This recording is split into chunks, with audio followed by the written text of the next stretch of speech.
Mesdames, Messieurs, bonsoir et bienvenue dans cette toute première édition du journal sur Eco Éducation TV. Merci pour votre fidélité. Voici le sommaire. Rentrée scolaire 2023-2024 au Togo, les élèves ont bel et bien repris le chemin de l'école ce matin. Nous verrons comment les parents se sont préparés pour une bonne reprise des cours à leurs chers enfants. Le stress, cet état d'inquiétude ou tension mentale peut être la cause d'un mauvais suivi des cours à votre enfant à l'école. Vous verrez comment, ainsi que des conseils à l'appui dans ce journal. Hors de nos frontières au Bénin, une dizaine de personnes ont été tuées suite à un accident, un incendie notamment ce samedi.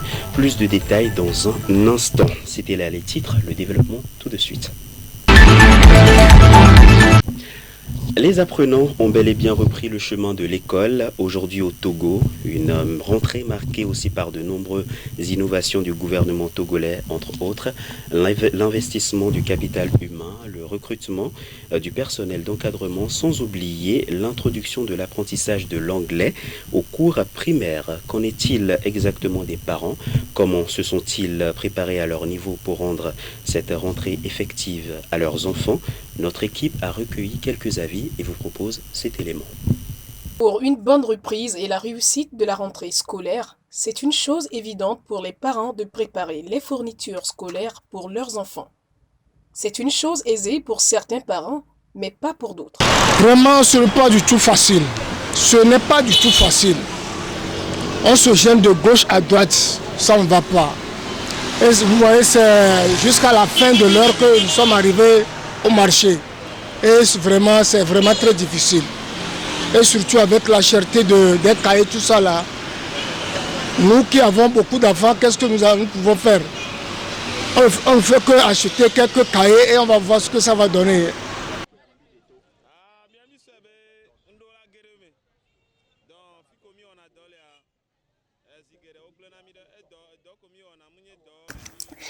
Nous avons cru pouvoir nous en sortir. Là où nous travaillons, nous ne sommes pas payés chaque fin du mois. Moi, je travaille en tant qu'acteur et réalisateur sur une chaîne de la place. Si tu n'as pas de réalisation, pas d'argent. Je lance un appel au gouvernement pour nous venir en aide.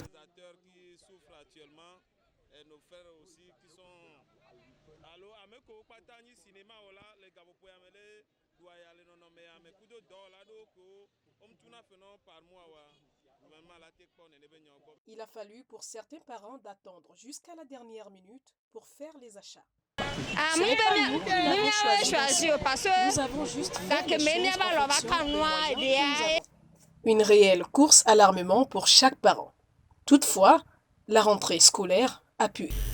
Parmi les acteurs impliqués à la bonne reprise des cours figurent les tailleurs. La rentrée scolaire est toujours une période où ces derniers restent très actifs vu le nombre de commandes de la clientèle.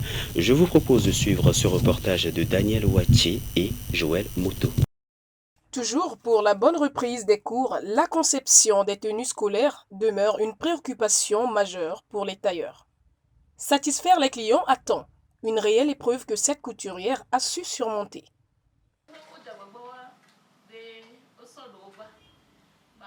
Cette année, il n'y a pas d'argent, mais les clients arrivent à joindre les deux bouts pour nous amener les tissus kaki. Il y en a d'ailleurs qui jusqu'alors n'ont pas encore apporté les leurs, faute de moyens.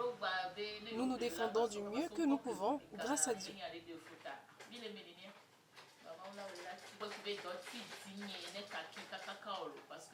Je ne dirais pas que j'ai été très chargée cette année, car je fais de mon mieux pour satisfaire les derniers clients qu'il me reste à livrer.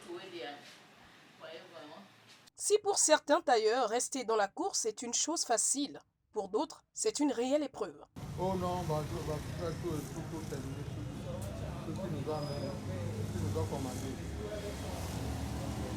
Visiblement, satisfaire les clients en cette période de la rentrée scolaire demeure un réel défi pour ces tailleurs. Toutefois, il faut croire qu'ils sont d'une réelle aide à une bonne rentrée scolaire. Dans la suite de cette édition, nous parlons éducation. Le stress en milieu scolaire est une chose qui peut être nuisible aux apprenants, surtout à la rentrée scolaire.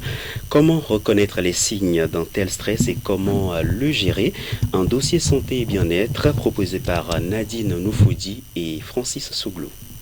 C'est une sorte d'inconfort psychologique ou réaction de l'organisme face à un élément stressant, le stress. On peut être stressé dans de nombreuses situations, à l'école y compris.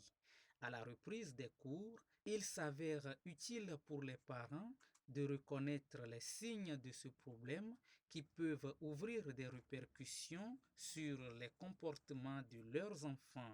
Quelles sont alors ces manifestations? Vous verrez que le jeune a des difficultés à se concentrer. Le jeune ou bien l'apprenant aura des difficultés à mémoriser, a des difficultés à percevoir ce qui lui est donné en cours. Donc, vous verrez que souvent, il y aura des troubles de sommeil, des troubles de comportement. Il y aura des enfants qui seront très turbulents, mais on se dira, bon, voilà, c'est un bandit, etc. Mais c'est sa façon de manifester son stress. En dehors de ces quelques manifestations, on peut noter aussi des troubles digestifs ou de sommeil. Pour confirmer réellement que l'enfant souffre d'un trouble, faire des analyses chez un médecin spécialiste est indispensable. Comment l'élève peut-il gérer le stress à son niveau? Au niveau de l'élève, il va falloir utiliser, nous montrons souvent aux jeunes quelques exercices que nous appelons la sophrologie par exemple, des exercices de relaxation, de respiration, pour essayer de se préparer à ça. Il y a également le sport, faire du sport, faire quotidiennement du sport, ce sont des éléments qui ne guérissent pas, si je peux le dire en griffe comme ça, le stress, mais qui atténuent l'effet du stress et qui prévient le fait que le stress puisse agir sur l'individu. Donc le sport, une alimentation équilibrée, l'exercice de relaxation et tout faire pour identifier les éléments stresseurs et les écarter. Le trop de pression est aussi un facteur du stress chez l'enfant. À la fois, parents et enseignants doivent mettre le bouchée double pour noter cela chez l'enfant. D'autres méthodes peuvent aussi être efficaces, comme avoir ses fournitures scolaires à jour, sans oublier la confiance en soi, facteur prépondérant pour une année scolaire réussite. Nous partons au Bénin, 34 morts dans le sud du pays. C'est ce qu'on dénombre lors d'un incendie survenu ce samedi dans un dépôt de carburant. Des décès et pas que des blessés également. Reportage Africa News. Un incendie survenu samedi un peu vers 9h dans un dépôt de carburant dans la commune de Semepoji dans le sud du Bénin a fait des dizaines de morts, pour la plupart calcinés. L'incendie se serait déclenché lors du déchargement des bouteilles d'essence. Le procureur a annoncé l'ouverture d'une enquête complète sur les circonstances entourant cette tragédie. Une équipe du gouvernement s'est rendue sur les lieux du drame. À l'instant où je vous parle, nous avons malheureusement enregistré 34 morts, dont 2 bébés.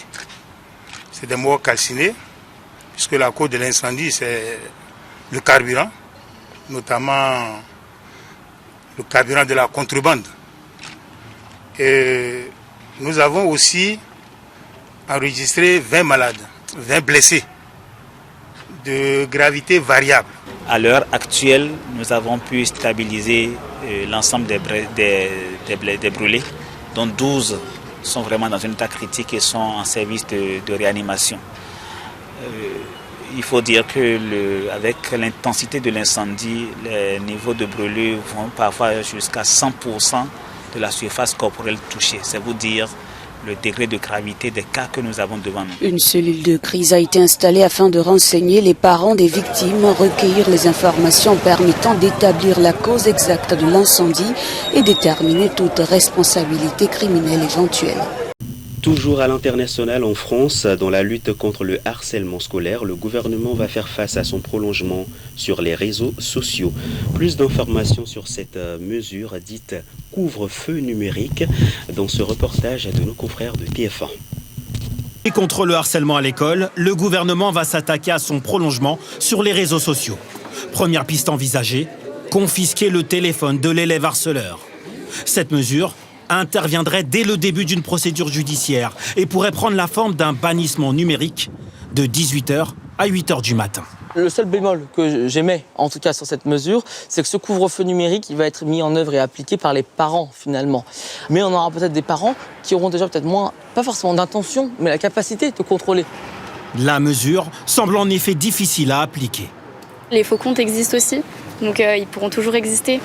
Gabriel Attal veut aussi créer au sein de chaque académie des brigades anti-harcèlement. Ces équipes, composées d'inspecteurs, de psychologues ou de professeurs formés à la lutte contre le harcèlement, pourront gérer les situations de crise. Enfin, le gouvernement aimerait renforcer les contrôles de la majorité numérique. Objectif, rendre impossible l'accès aux réseaux sociaux pour les moins de 15 ans sans accord parental. Bonjour. Pour y parvenir, Gabriel Attal propose d'utiliser le site de l'Éducation nationale. L'âge de tous les élèves y est référencé. De la culture dans cette édition, DJ Battle Africa, tel est le nom du plus grand concours de DJ d'Afrique. La 3e édition a démarré ce week-end à Abidjan. Il s'agit d'un événement visant à promouvoir de nouveaux talents et à aider la professionnalisation du métier. Reportage TV5 Monde.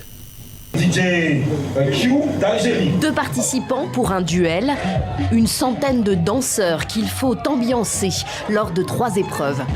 Le Megamix, enchaîner harmonieusement 3 morceaux au choix en 2 minutes maximum. Le remix, donner une nouvelle vie à un titre célèbre et imposé. Et enfin, la température. Donc, température, comme vous venez de l'entendre, température, là on laisse le libre choix au candidat d'envoyer du lourd, mais que de la musique africaine. Pour cette 3e saison de la DJ Battle Africa, DJ Arsenal est de nouveau membre du jury. Après l'Afrique de l'Ouest, puis centrale, cette année c'est l'Afrique du Nord qui est à l'honneur. Les concepteurs du programme sont allés chercher les meilleurs en Tunisie, en Algérie, au Maroc et en Égypte. Leur objectif, faire sortir ces artisans de la nuit de l'anonymat, les aider à se professionnaliser pour vivre dignement de leur métier. Pour moi, c'est vraiment les mettre en lumière, les faire connaître, parce qu'en général, ceux qu'on connaît, c'est ceux qui sont DJ et qui sont devenus des artistes chanteurs et les producteurs. Il ne faut pas qu'on nous regarde comme les débrouillards. C'est un métier, les débrouillards. Celui qui n'a rien à faire, il va se débrouiller avec le DJ. Cette première manche, c'est l'Algérien DJ Q qui la remporte face à un public un peu différent de celui qu'il fait danser habituellement.